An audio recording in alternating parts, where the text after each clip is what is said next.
This is CBS News Bay Area with Juliette Goodrich. Good evening. The Bay Area is a hub for innovation in artificial intelligence. And now, one local police department is leaning into this new technology in a big way. Police in Campbell are using AI to bridge language gaps and also track down suspects. They're even using it to file police reports, a move which comes with a bit of skepticism. Len Ramirez takes us inside the department for an exclusive look. Translate to X.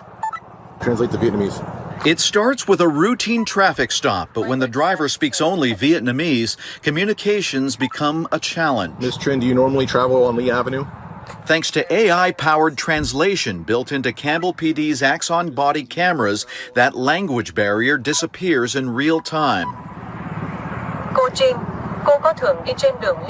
Anything we can do to remove those barriers and remove those moments in time that we're not understanding what's happening, I think it is a huge value add. And Captain Ian White says now, with just a few taps, officers can access a growing library of over 100 languages. I gave it a tryout in Spanish.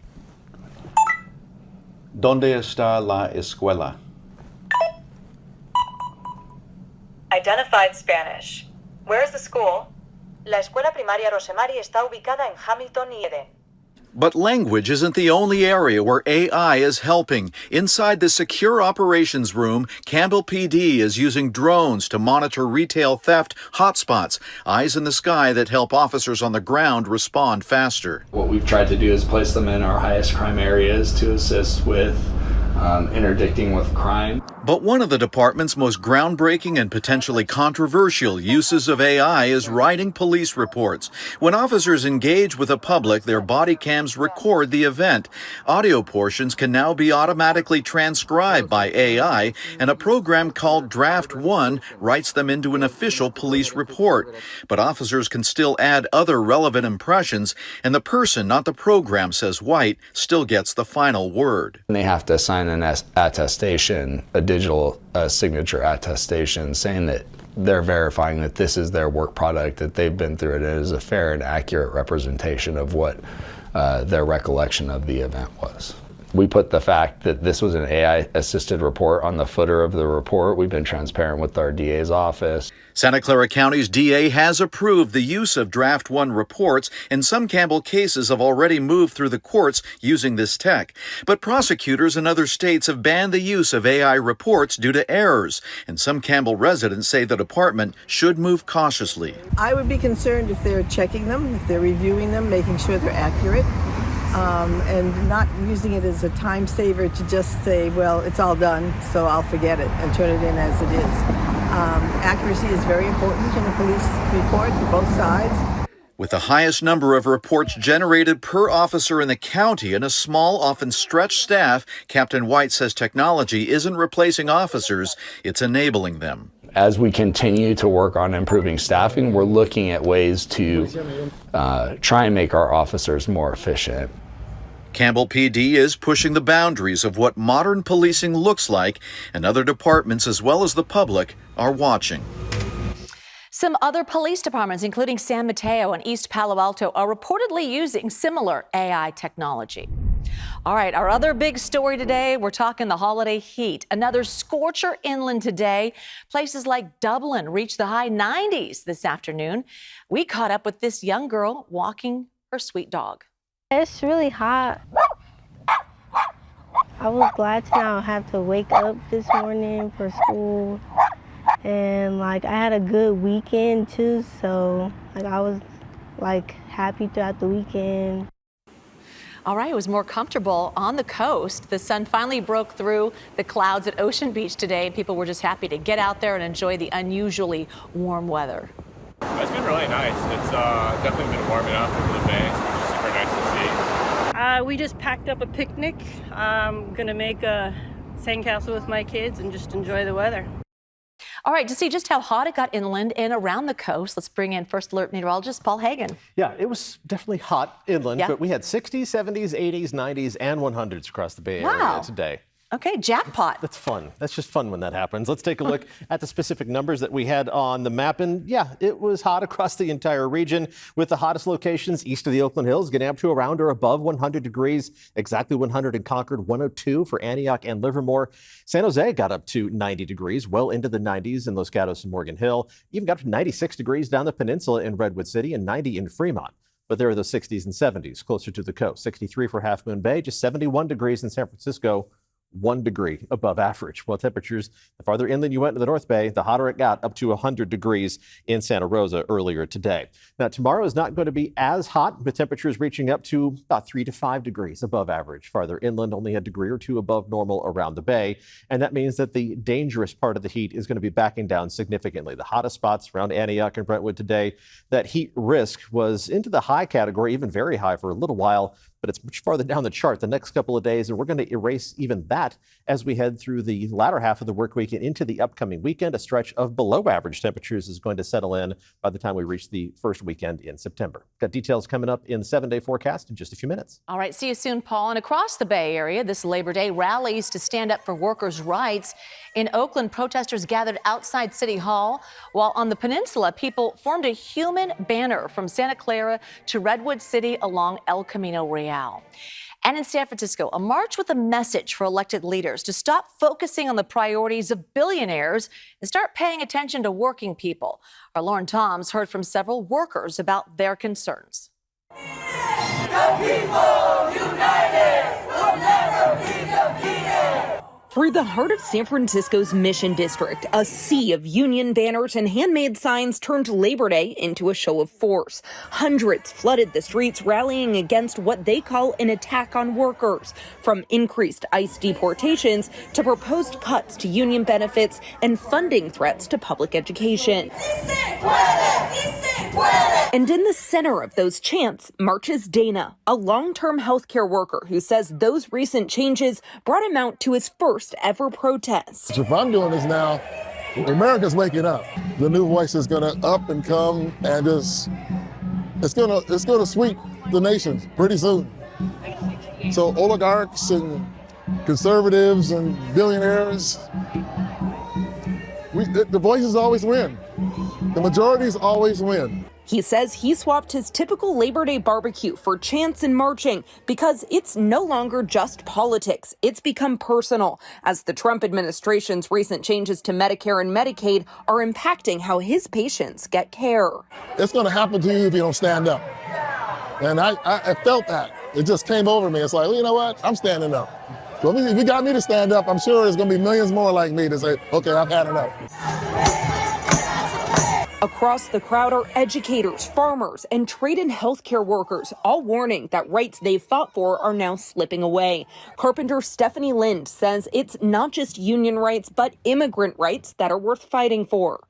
Everything that's happening with this administration is targeting people that are hardworking people, hardworking families. For Jeff Freitas, who represents public school teachers, the fear reaches beyond paychecks and contracts, but into the classroom, where he says banned books and restrictions to what they can teach will affect generations of students. It is so important for educators to be here to fight for our democracy, because education is the foundation of our democracy.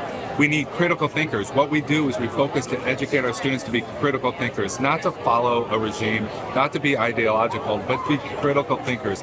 That's why education, both public education and higher education, is so important. And through the march, Dana says he felt a movement not just about wages or benefits, but about the power of their voices. And it's telling me that it's going to be, there's a wave, I think, of starting.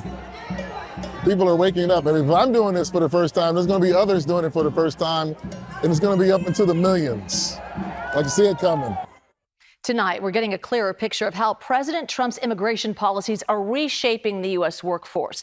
So, according to preliminary census data, the number of immigrant workers declined by 1.2 million from January through the end of July. The Pew Research Center, which analyzed the data, says immigrants now make up 19% of the workforce, a lot of them in the fishing, farming, and construction industry. They say it's unclear if the president's deportation efforts or other factors are behind the decline. A Labor Day fire catches some neighbors off guard in the East Bay. Up next, the race to put out the flames. And speaking of racing, look at this. See the baby who blew out the competition during an adorable halftime crawl-off at Chase Center. Mama.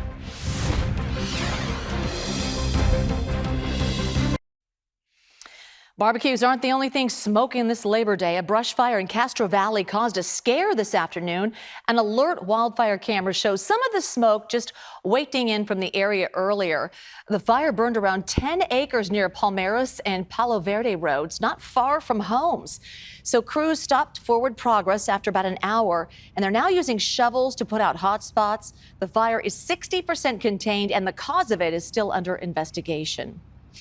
Oakland families making magical memories. Children's Fairyland has hosted countless birthday parties, maybe even mine back in the day. And today, it threw its own. The iconic Oakland theme park marked its 75th anniversary. Local families enjoyed a parade, artist performances, live music, and a new bilingual puppet show. We spoke to one visitor who was celebrating with her kids. She said she's carrying on a family tradition. My grandmother was part of the founding team of Fairyland, and my mother was a character here. She was Alice in Wonderland. My sister was Alice in Wonderland, and I got to be Becky Thatcher in 5th grade. All right, Children's Fairyland is the longest running storybook theme park in the country. Every year it averages around 200,000 visitors. There we go. There we go. Cameron's on a roll. Come on, Cameron. Come on, Cameron! Come on, Cameron. All right, and this may be the most adorable halftime race ever. A few babies put their crawling skills to the test at Chase Center yesterday. In the end, it was baby Cameron who crossed the finish line first. He was recognized as the baby goat with his own chain, which he wasn't really fond of. He's like, wait, what's this? I want a snack instead. Look at that. All right, here's another perspective from our own Matt Lively. And from his video, it seemed like this race got off to a slow start. He said initially none of the babies just wanted to leave the starting line. They were like, wait, what's going on? Yeah, why? That's Matt Lively's viewpoint. Good job, Matt. If you one day when you have children, you better be zooming in closer on that front row seat, right? He doesn't have kids yet. So he was up, Maybe he can teach them to shoot landscape. Well, he was also watching the game as a sports reporter anchor, right? Not as a parent yet. Yeah. Yet. Still, anyway. Shoot that side by side. Very cute. Yeah. All right, let's take it away with our weather. Is that why you're standing here? That is why I'm standing here. I'm going to talk about some weather and some changes to our weather. Didn't mean to be rude. Some of which you will like, because we're going to see a change that's going to send some cooler temperatures into the Bay Area. But one of the prices we pay for that is the potential, low potential, but it's there nonetheless, of dry thunderstorms, at least near the Bay Area. So when we look at these potential setups, we have to look at the ingredient card and see which ingredients are going to be there. And some of them are. We're going to be seeing that dry, hot air near ground level. That's almost always here this time of year. There's going to be a trigger to get these showers and storms going. That's a ripple in the atmosphere, an upper level storm system. And there's going to be enough juice in the atmosphere that if the storms get going, they should be able to kind of perpetuate themselves. What we're lacking is moisture in the mid-levels of the atmosphere. That's more likely to come together to a greater extent for other parts of the state. So let's switch over to the floor map and take a look at the radar simulation from Futurecast. And it's a lower than 10% chance around the Bay Area, but we can't completely rule it out. Better chance for Southern California and the Central Valley into the Sierra of those showers and thunder showers over about the next 36 to 48 hours. This is monsoonal moisture surging up from the south. But again, that best combination of ingredients, the most favorable for the development of thunderstorms, isn't going to develop right here over the Bay Area. Still something we're going to watch carefully, especially in the afternoons for the next couple of days. In the short term, what we're going to be watching is a return of at least a little bit of fog. It's redeveloping at the coast. It's still a very shallow marine layer because of the weight of that hot air mass on top of us, but it's going to spread through the Golden Gate. It's still that shallow layer that doesn't have much of a chance of overcoming the terrain obstacles around the bay, the East Bay Hills especially, but we're going to see some infiltration into the North Bay valleys by early tomorrow morning, but it's not going to last long there. Should back up to the coast by midday, and I think you are going to see clearing skies even at the coast for one more day tomorrow. Temperatures are going to still be hot inland. It's not as hot, a mix of 80s and 90s. 85 degrees in San Jose, close to 90 in Los Gatos and Morgan Hill. Still into the 90s east of the Oakland Hills, but the hot spots, Fairfield, Antioch and Brentwood, Livermore, Concord, it's well short of 100 degrees. Even the hottest location in Antioch, only 97. Temperatures in the 70s and 80s around the Bay. That's much closer to average for early September. 60s at the coast. And then the North Bay, you go from the upper 70s around San Rafael and Vallejo to near 90 in Santa Rosa and 92 degrees in Healdsburg. Still, again, hot, but not nearly as hot as we were today. And the heat risk is going to continue to back down. That's the threat of overexertion, which today was in the moderate to even high category, but we'll back that down significantly already tomorrow. Low to moderate at worst heat risk. And we're even going to erase the moderate heat risk from the map as we hit the back half of the work week. And by Friday, none of it remaining across the Bay Area. We're going to see a stretch of below average temperatures settling in as we head into the first weekend of September. So here's a look at the 7-day forecast. One more day of inland heat, just not as bad as today. And then later this week, mid-80s, that's the worst we're looking at, with a mix of clouds and sunshine for the end of the work week on Friday. That's likely to be the coolest day we see for a little while. Temperatures around the Bay, you're not going to be as warm tomorrow to begin with, mix of 70s and 80s, and then back to the lower half of the 70s for most Bayside communities from Wednesday through the weekend into early next week, and more of a morning fog, afternoon sunshine pattern returning Bayside. Well, at the coast, it'll be morning fog, afternoon fog, evening fog. You get the idea. This makes it look like you're never going to see the sun, but it's going to be harder to find. A few glimmers still here and there, and temperatures are still going to remain pretty close to typical early September levels for coastal communities through the weekend. All right, this is in our Come On People files. A night of celebration turned to heartbreak for one Southern California couple after a thief stole tens of thousands of dollars from them on their wedding night. Look at this video.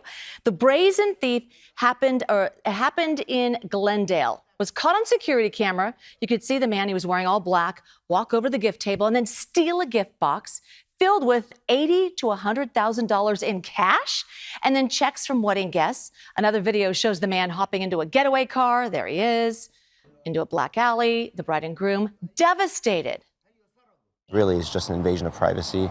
People write special notes, thank yous, congratulations, and that's been taken away from us as well. We don't want anyone to ever go through this. It's upsetting and it's heartbreaking. Yeah. Wow. Okay, Glendale police are investigating the incident as grand theft. But look at that. They had surveillance video. They're going to find him. $80,000 to $100,000. Wow. All right. Thanks for watching. The news continues at 8 on Pix Plus. See you back here at 11 o'clock for more news. Have a good one.